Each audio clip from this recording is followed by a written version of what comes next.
Over the Christmas period, it can get super busy, so we all need some delicious meals that are easy to put together and feed your friends or family. And if you want to get ahead, I've got a hearty chili that you can batch up in advance. The perfect winter warmer for this time of year. So I'm going to show you all the tricks and tips to getting maximum flavour out of that stuff and getting it in here. So first up, we've got peppers. We've got sweet potatoes, and just in a regular non-stick pan, or even a gas hob, I want to show you how to kind of trick smokiness into that pan. You will love it. So this is on a high heat. This is on a medium heat. This is a casserole pan. So peppers, I'm going to put them directly onto the gas. Also, you could use a grill. Get them under the grill to get them blistering and popping and going black, literally. Then with the sweet potato, what I'm going to do is slice it into 1 centimetre slices. I'm going to leave the skin on. The skin has got some delicious flavour, so we want to celebrate that. And then I'm going to put it directly into a dry non-stick pan, and we can start toasting and charring this. I've got 2 onions here. I'm just going to half it and then quarter it into like centimetre chunks. And then this pan is getting nice and hot now. And again, we're going into a dry pan. Move these peppers around. It's perfectly safe. Basically what's happening is the skins are catching, they're charring. Really what we're trying to do is mimic the old-fashioned cooking that would happen in a big old cauldron over a log or charcoal fire. And that's where, of course, the mega flavour really is. Here in the pan, I'm dry frying, and you can see already there's caramelisation on the bottom of the pan. And then the sweet potato, look, toastiness. It's about adding extra layers of flavour. In this pan now with the onions, I'm going to push the onions to one side, and we're going to introduce our oil.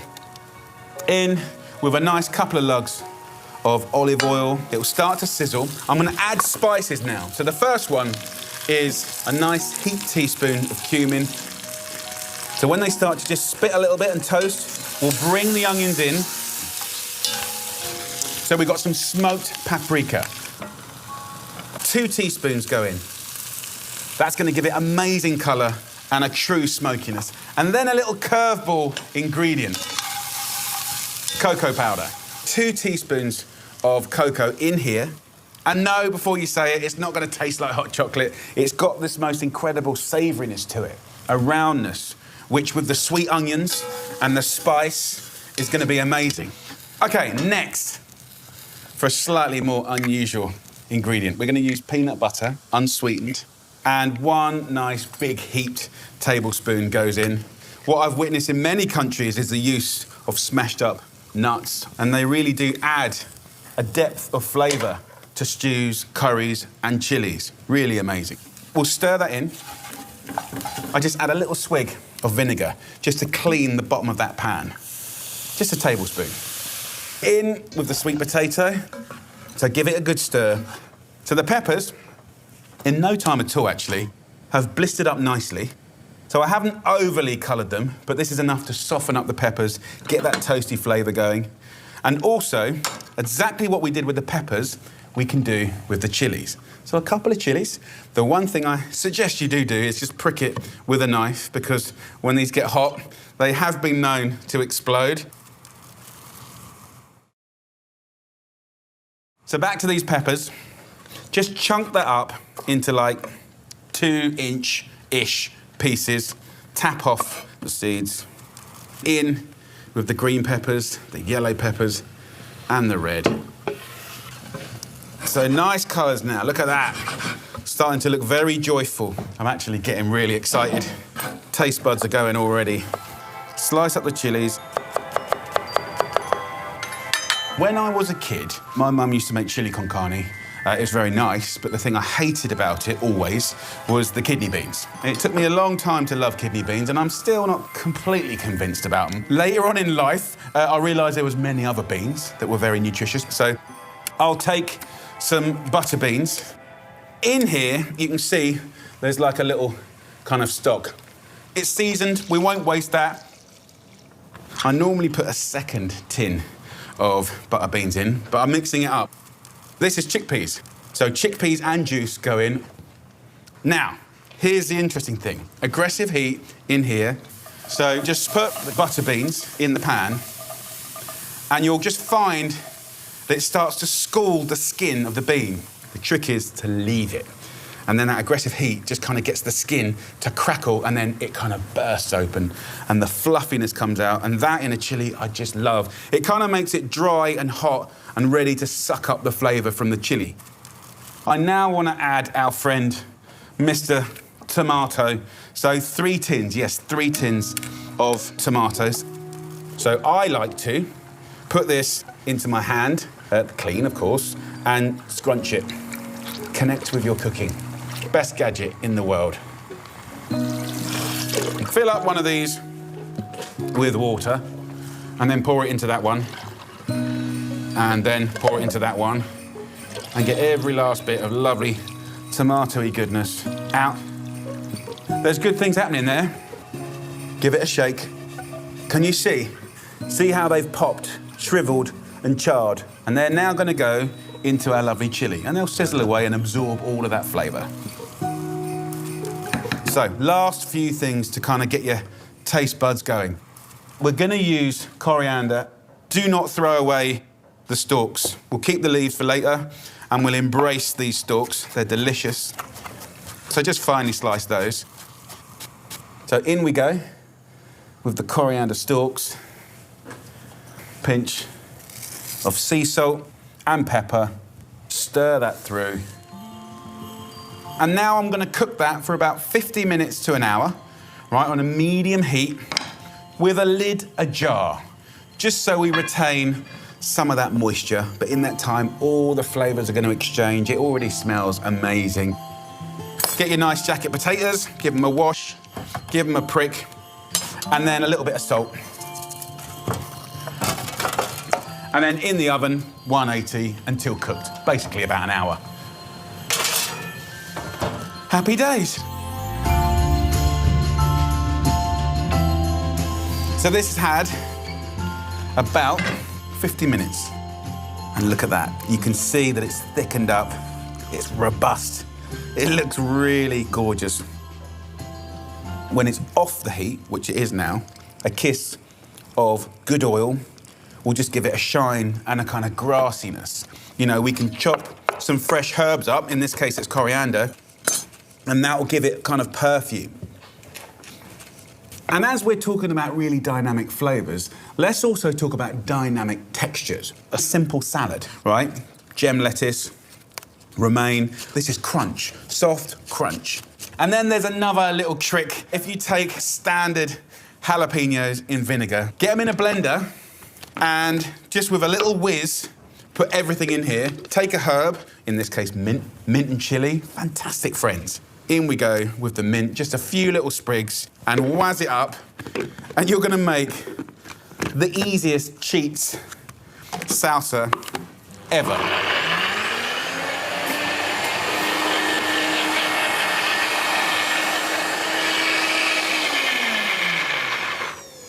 So in no time at all,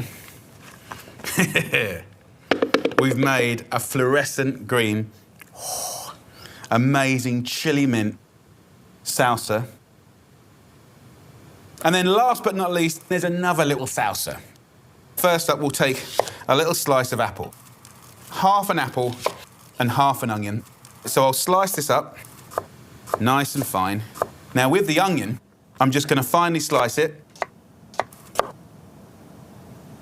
and season it with salt. That will wring out the actual moisture in the onion. And then get a lime, give it a little roll to get the juices going. And we'll sprinkle the juice. Now the acid in this lime will act just like pickling liquor, right? Vinegar. So we just move that around like that, and immediately it'll start changing the onion. And that's it. Apple, crunchy, sweet, and the limey, sour, salty onions. Time for some jacket potatoes.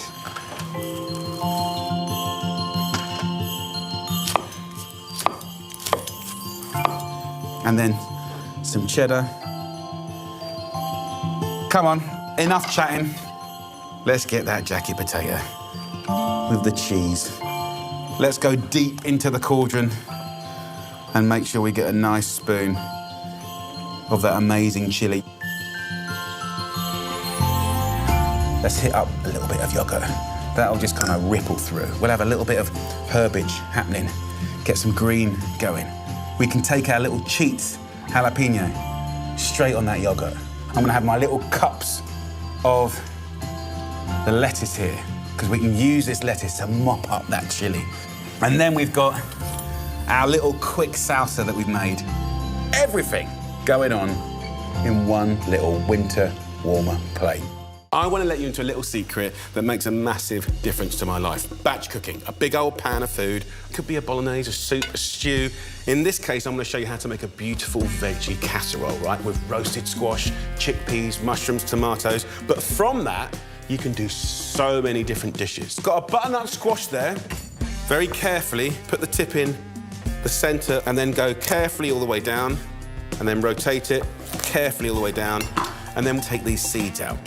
So what I want to do is amplify flavour of veggies all the way through this recipe, so you don't just get kind of boiled veg, you get delicious food. So by roasting the squash, we're going to literally double or triple the flavour. I'm only going to put a little bit of olive oil on this squash and salt, and that's it. Now the oven is at 180 degrees Celsius, which is 350 Fahrenheit, straight onto the bars, skin side down, and that will start concentrating the flavour there. So I've got 400 grams of your everyday cheap mushrooms. I'm just gonna literally break up these mushrooms and go in dry to the pan. No oil at the moment. It's gonna dehydrate the mushrooms and concentrate their flavour. Let's give this a little stir. You can see the moisture coming out of the mushrooms. So let that crack on for 10 minutes. Okay, let's talk about more veggies. 4 onions, peeled, and 4 peppers. And with the peppers, thumb goes in, right? Then you can split open the pepper like that, take the seeds out, and then I'm gonna tear it up chunky. Big chunks, like 2-inch chunks. As I stir it, it's almost squeaking because it's scalding it, it's charring it. So it's giving it a toasty, smoky flavour. So roughly chop the onions, and in they go. Salt and pepper. And we'll let that carry on and scald and steam and intensify for another 10 minutes. And then I'm going to get some chickpeas, some tomatoes, and some tapenade. It's chopped up olives. What I love about this is it's a flavour bomb waiting to happen. So that's a nice little hack and an ingredient that I love to have at home always. And 2 garlic cloves will be enough. Peel this garlic and finely slice. So we go in with 2 tablespoons of olive oil and 2 garlic. Then we can go in with the tapenade, 2 tablespoons, straight in there. Deep flavours, seasoning again. I'm going to go in also with 2 tablespoons of red wine vinegar. And what that will give you is this beautiful kind of sweet and sour veggie base, deep in flavour. And when that's cooked away, then, and only then, we can add the wet stuff, the tinned tomatoes, whole plums. You'll get a sweeter flavour. 2 tins, clean hands, scrunch it. This is what the nonnas do in Italy, the grandmothers. And then once you've done that, fill these tins up with water. That'll clean the tin out and also gives you the perfect amount of moisture to really make this into a lovely casserole stew. And then the chickpeas. Now you can go for cheap tinned chickpeas and they're nice. But the extraordinary chickpeas are the jarred ones, right? They're more expensive, but they're twice the size. They're twice as delicious, and they're creamy and amazing. So look out for these in delis. You can get them online. You can get them in certain supermarkets. So whether using jars or tins of chickpeas, go in with them, juice and all. Right, all the juice. That juice is very useful. Beautiful. Bring that to the boil. Let me just wash my hands. So look, as that comes to the boil, you'll see that begin to thicken. So give it a nice stir, tiny little bit of seasoning, not too much, because it's going to reduce down. Hopefully what you've got from this method is that I'm commanding flavour out of veggies at every stage, and I'll finish it in the oven. Let's check in on the squash. Look, we've already got a nice bit of colour there. You might want to use a pair of tongs. I'm going to place that squash on the stew, like that. Just push it down, and then place this back in the oven.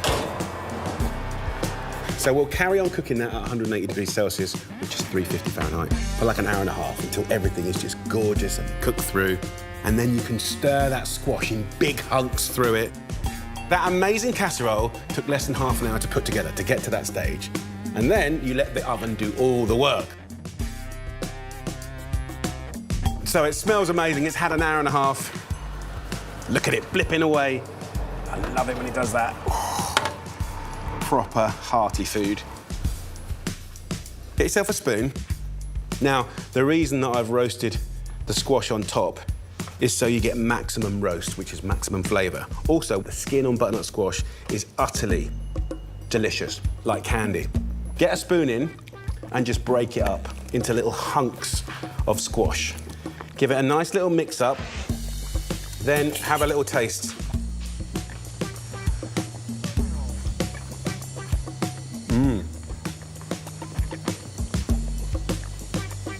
You can adjust with a little salt and pepper, and something I like to do is just a little thimble of vinegar, just to bring the flavour out, make it a little bit kind of lighter, more tangy.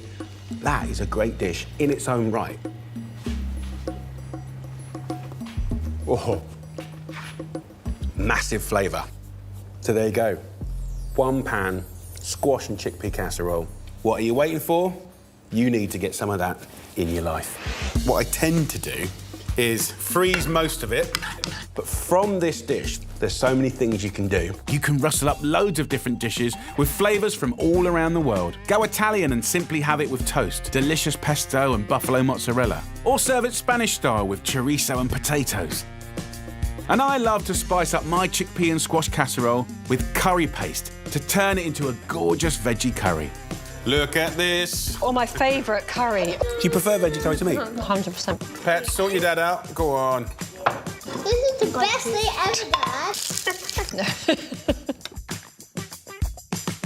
We're going to make the most delicious veggie shepherd's pie. This is in fact vegan, really, really good, but this is one of many recipes that I'm going to be celebrating across the whole month. I've done a meal planner for you guys, which spans a whole month of budget-friendly recipes. This is going to be good on the planet, it's going to be good on your wallet, and it's going to be good in your tummy, right? It's going to be delicious. No compromise happening here. So let's get cooking. We're going to go in with some nice olive oil. About 2 tablespoons goes in, right? We'll put it onto a medium heat. I'm going to start the flavour story with a herb. To use a nice little pile of rosemary in this dish is a good trigger for big flavour. Roughly chop the rosemary. So the rosemary goes in. As you get a little bit of a fry on there, let's add some garlic. So we're now going to add the first veggies. Just, you know, standard mushrooms, button mushrooms, little kind of brown mushrooms, portobello mushrooms, whatever you can get your hand on. You can break these up like that. Also, dried mushrooms are a massive, like, trick if you're veggie vegan and you're craving that depth of flavour that you can easily access from meat. So mushrooms I put in first, season a little bit now to get that seasoning into the veggies. You can go quite heavy on the pepper.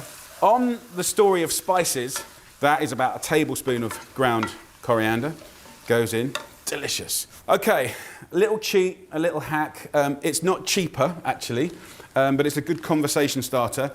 In the supermarket, you have got frozen chopped veg. So convenience here, what we have here is celery, carrots, onions, right? So a whole bag goes in. It's frozen. You can take a handful. This is a really brilliant product to have in your freezer. I'm going to turn the heat up now. And I want to let this fry off for about 5 minutes to concentrate the flavors, get them golden and get them caramelized. Most of the time, those frozen bags of chopped veg are more expensive than buying the raw stuff. But let's look at the upside. It's frozen, you can take a little bit or use the whole lot. It's already chopped for you. It's blended as a mix, which is kind of convenient, and there's no waste. I'm taking this down, and it's currently quite moist in here, but what's nice is all the flavors are mixing around. We're getting darker, guys, we're getting darker. That's what we want. So this has been frying for like 15 minutes, and you'll notice that the volume has gone down. Look at that. It already smells good. Okay, so when doing a beautiful ragu, bolognese, mincemeat dish, using wine or beer is quite common. There are eggs used in the fining process of red wine, okay? So have a look on the back of the label, to make sure, is it vegan or not vegan? So go in with a good glass. Cheers. So can you see how we've now gone back in seconds to a dry pan, okay? At this point, now I add our proteins in the form of lentils, and then I'll go in with tinned chickpeas. So once we've done that, what we need is a little bit of stock. Now you can buy veggie stock, right? But I just want to give you like a little cheat on how you can make your own. Just boil a kettle and use, this is porcini, but I really genuinely do use dried mushrooms. You just put a little handful like that in, right? That's all you need. The flavour is phenomenal. Also, if you wanted to pep up some flavour, like you can cheat with a little bit of Marmite, just a little spoon like that goes in. Just a little thimble of soy sauce. The other one is miso, amazing flavour. So these are all really good tips. Then if you've got any herbs lying around, you can put those in, right? But essentially we're making a cup of tea. It's an infusion. If you're using carrots and you've got peel, right, you can still, be clever about it. This will taste phenomenal. So let's just move it about. Oh, it's good. How much effort was that? There's one last ingredient. You could use tomato puree, you could use tinned tomatoes. I'm using just a little clutch, 10 or 12 sun-dried tomatoes. Sunshine, optimism, hope, little pops of sweetness. As we add our stock now, this is essentially the equivalent of our mincemeat, our bolognese-esque type ragu. And the mushrooms can go in, by the way, not the herbs.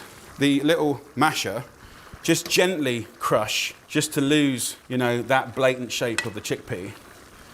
Okay, so we're done. Turn it off. Normally at home, I would just fill this pan with mashed potato now. But I do want to make it a bit more fancy, just because, we're making a cooking show. It's a little bit wetter than you would think, but remember, it's going to carry on baking in the oven, and I do want it to kind of be blippy and gorgeous. So into that dish, I'm going to go on top with my mashed potato, just boiled, mashed. Instead of butter, nice extra virgin olive oil and salt and pepper, a little bit of nutmeg is really nice. You can make it really flat if you want, but I quite like it rustic like this. Look at that. That's basically a 1.5 kilos of potatoes. Last but not least, before I pop it in the oven, I'm going to put a little oil over the top of the potatoes and purposefully use a different herb, thyme. If you put in, 3 or 4 tablespoons of oil, like that, right? And get in there like this, and then squeeze it through. That will guarantee you flavour, but a nice crispy finish. That's a really simple way of making a definitively convincing herb oil. In the oven it goes now for about half an hour, 40 minutes until golden, blipping and delicious. So in we go. Delish. Okay, so this beautiful veggie shepherd's pie has had 35 minutes. Oh, look at that. Absolutely beautiful. What I loved about this, can you see here? Look at that. So we've got that incredible gravy blipping away here, cooking into the potatoes, giving you soggy, tasty potatoes. We've got the crispy potatoes on top, little gnarly, crispy bits here. Look at that, look, sticky bits. Like really, really nice. Like almost like the best bits. Yum. So that, I would treat like a normal shepherd's pie. Gorgeous. Some lovely seasonal greens that you can just toss with a little bit of olive oil. So let's go in for the kill. Come on, let's get in there, into the heart and soul of this beautiful veggie shepherd's pie.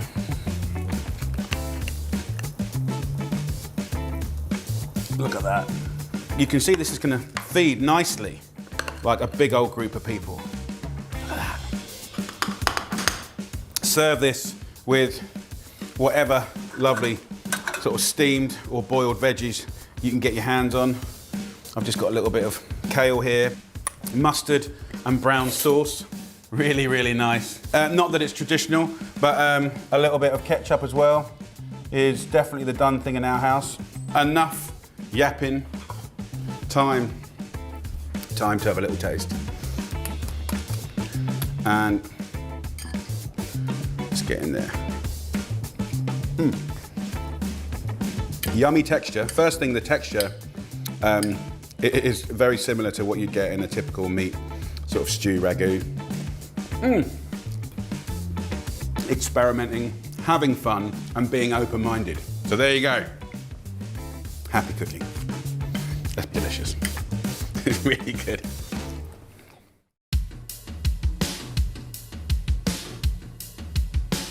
Hi, it's Jules here. Today I'm going to make a really nice, chunky, I'm not going to say winter because it can be used at any season, really nice, hearty, warm vegetable bean soup, which actually I do for my children every week, or not necessarily this one, but I kind of vary up the soups weekly, and my husband loves it, thank God. It's such a good soup.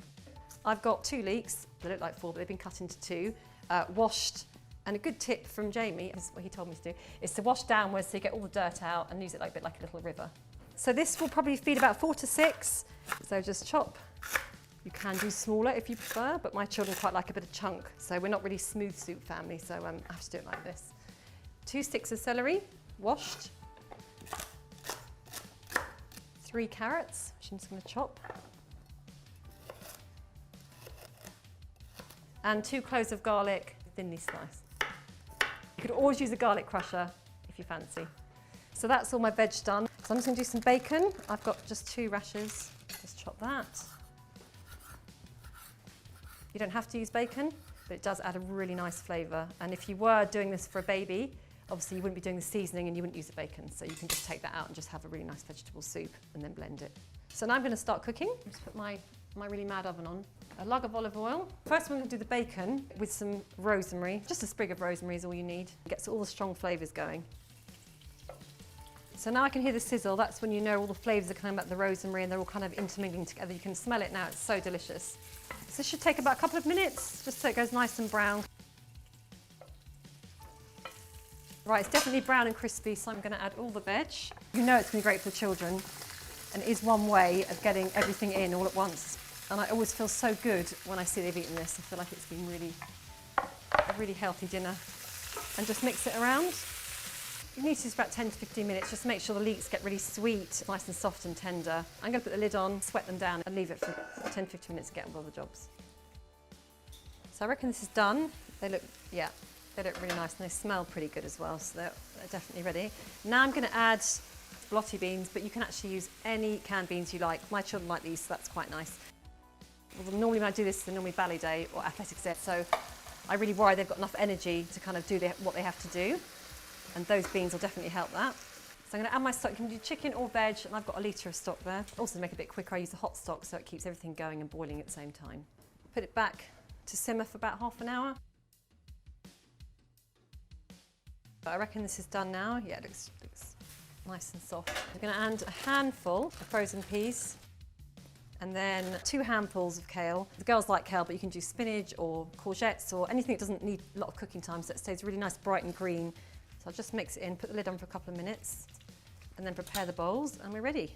And because actually this soup hasn't got really much carbohydrates in, so I sometimes add pasta or I've got some bread here. We could even add potatoes, sweet potatoes, just to get that bit more chunkier feeling.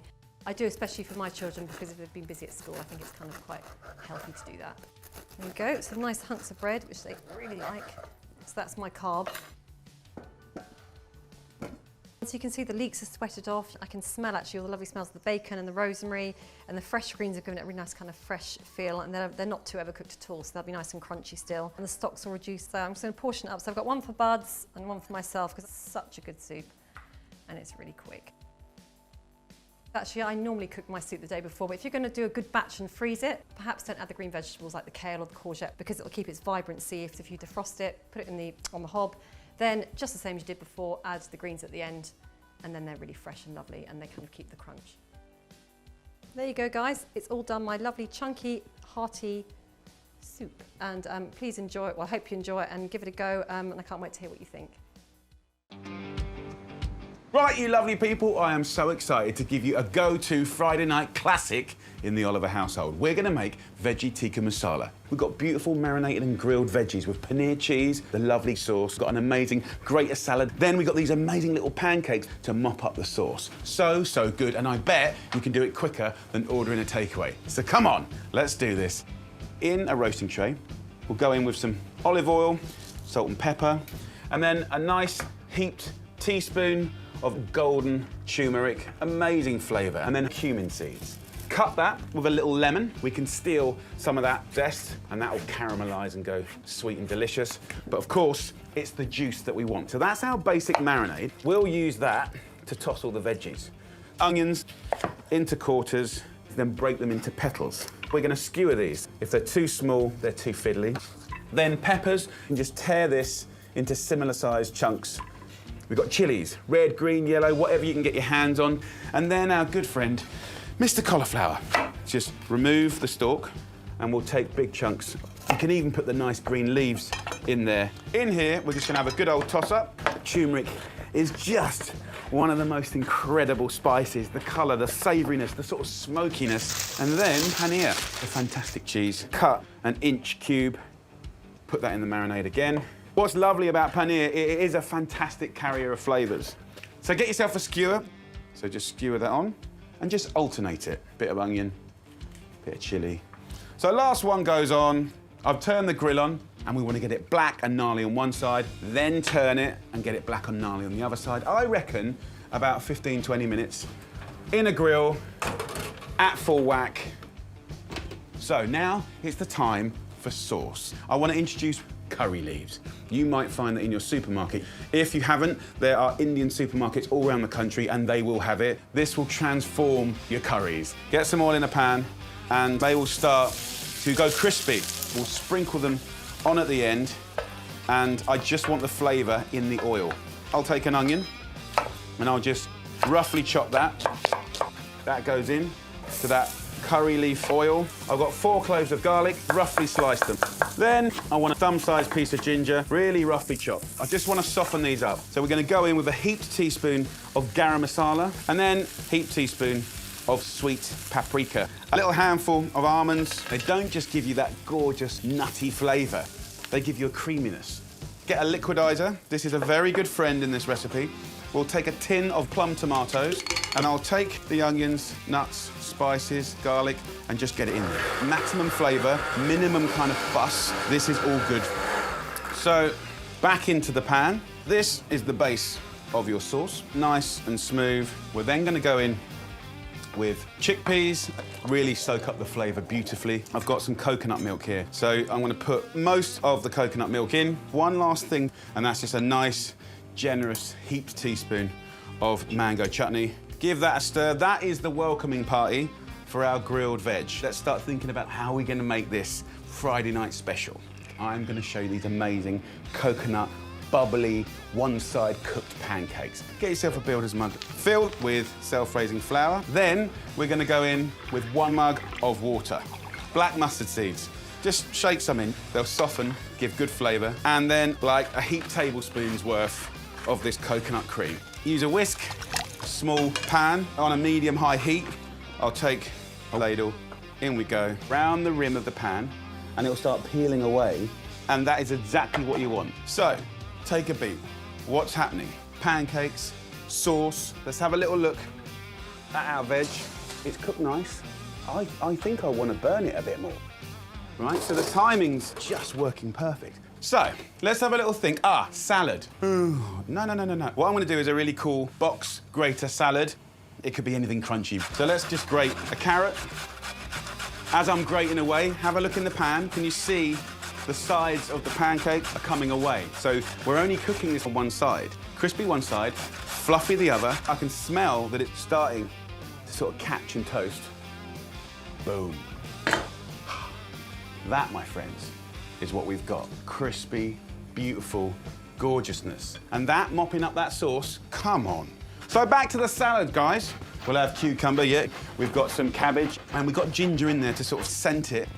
Pour that onto there, and then out is our cute little rainbow salad. I'm not gonna dress this with oil, just lime juice, tear in a little bit of coriander. Yes, colour and fun on a Friday night, right? Back to the veg. And we can now just take these veggies into here, and what I like to do is stand it up like this, just slice down and cut them off. Let the veggies mingle with the sauce and simmer for 10 minutes. Remember, we saved back the little bit of that coconut milk. We can just ripple this through now. And sprinkle with crispy fried curry leaves. Have a little look at that. Enough talking, let's have a feed. Tear these up. We'll go for some curry. Paneer's there, beautiful bit of cauliflower. Those nice little chickpeas. Where I put that coconut milk in at the end. See how it just ripples in the most beautiful, beautiful way. We'll get our salad, little slap of refreshment. Let me come down to the level. The pancake is a kind of a little edible plate that you can mop and tear. So good. And every mouthful, different flavors. And that sauce connects it all. This kind of vibe is a big part of our family, and I suggest you should have a go and make it a big part of yours. Enjoy.